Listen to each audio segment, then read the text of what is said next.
sit-in movement was a nonviolent protest organized by African Americans during the Civil Rights Movement in the USA. It was an act of civil disobedience, and the purpose of the sit-in was for a way of voices of African Americans to be heard and to evoke sympathy towards people in the political system and also people that weren't involved in the movement too.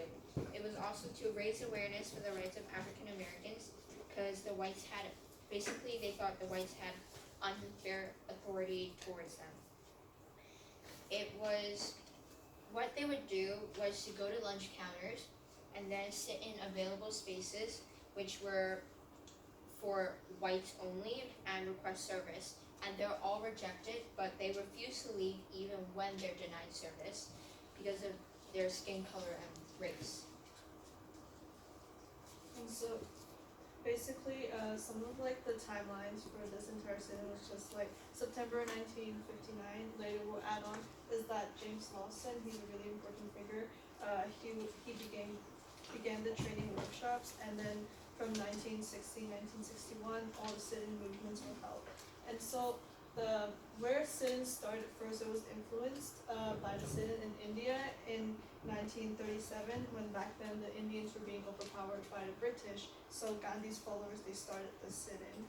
And some of the challenges that they faced, that's why they started the sit-in, was that the African Americans were often assaulted by white people, discriminators, and people that were against like the Civil War. And even the police would like physically harass and assault like the African Americans, and they leading to them being often arrested with spurious charges. And they also receive a lot of violence from the whites, and they also experience lynching. And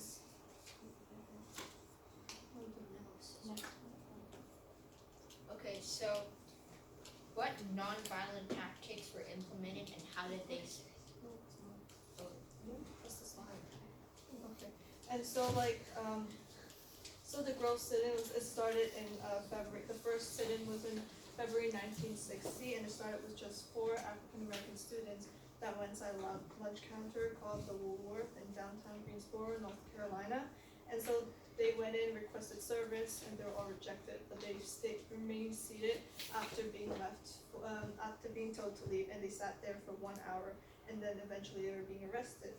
And then the campaign continued, and on day 3 of the campaign, the students, they formed the SECJ, which is the Student Executive Committee for Justice, to coordinate all the protests. And by the end of the month, there was 50,000 students, and affecting like in 30 different locations and in 70 states. And basically, it started with just Black like students, and then it started with more and more white activists, and those who were supportive of the protest joined this like sit-in protest. And then by the end of like the entire movement, there was 700,000 white people and African Americans affecting 20 states. And even though the sit-in movement ended in 1961, there was also some like stuff that happened afterwards, which some arguments that the people that owned the lunch counters still complained to the Black students, saying that they were driving away business, and like they were scaring off the customers because the white customers didn't want to sit with them. And so what the Black students did was they brought in white activists and white customers to sit next to them to show that and prove that they weren't driving away business, and that the white customers weren't afraid of sitting with them. Okay, so there were a lot of nonviolent tactics used in the civil rights movement. For example, like incidents in particular, like the board versus the Brown versus the Board of Education, and this Rock 9, which were 9 African American students who were the first to go to all white schools, and there was the famous Montgomery bus boycott with Rosa Parks. But in this example, we're using those are all pictures of those particular examples. But right now we're talking about the sit-ins, and so the sit-ins were extremely successful. They actually ended with the city being completely desegregated. So the mayor actually legalized segregation at the end of the home movement. There were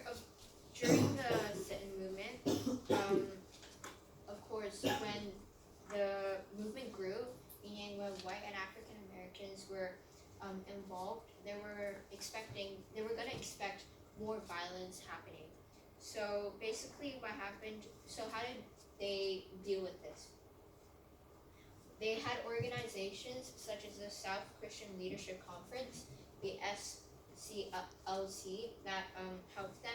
They were giving them training sessions on how to resist violence, and what they did was to resist violence. Well, basically to resist violence when they were assaulted, and this created respect within the public.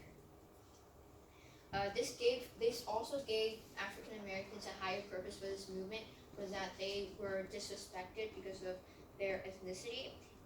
This gained the public eye's attention so fast that it spread the South really quickly. By the end of February, it spread across North Carolina, South Carolina, Tennessee, Maryland, Alabama, Virginia, and Florida. And in March, they spread across up to West Virginia.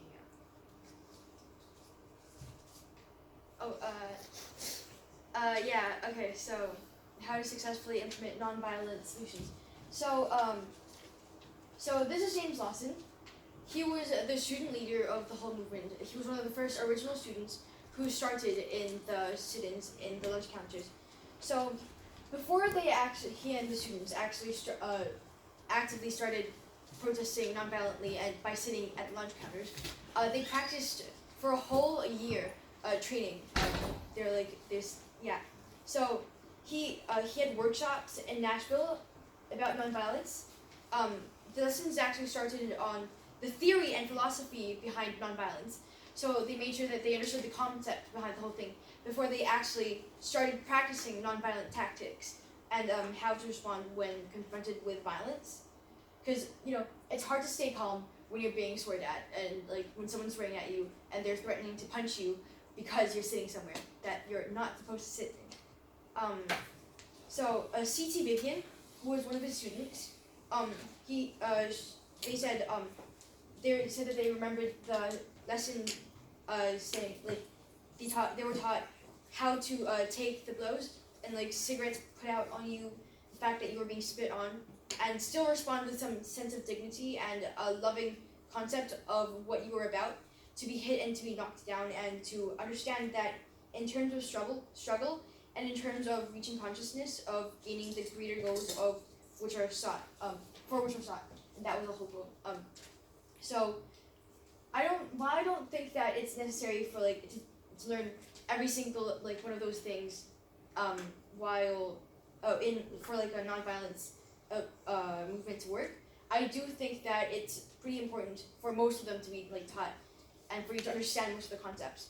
And so that's how I think the Hong Kong protesters might have been in the wrong a bit by not properly teaching each other how to be patient with while being assaulted. Or I know it doesn't sound very like correct to be patient while being assaulted, but the thing is that they broke their nonviolent approach too much.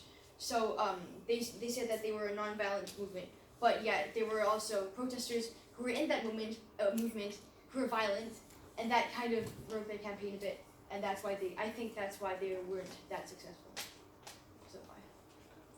Okay. All right. Good. Okay. Thank you. All right.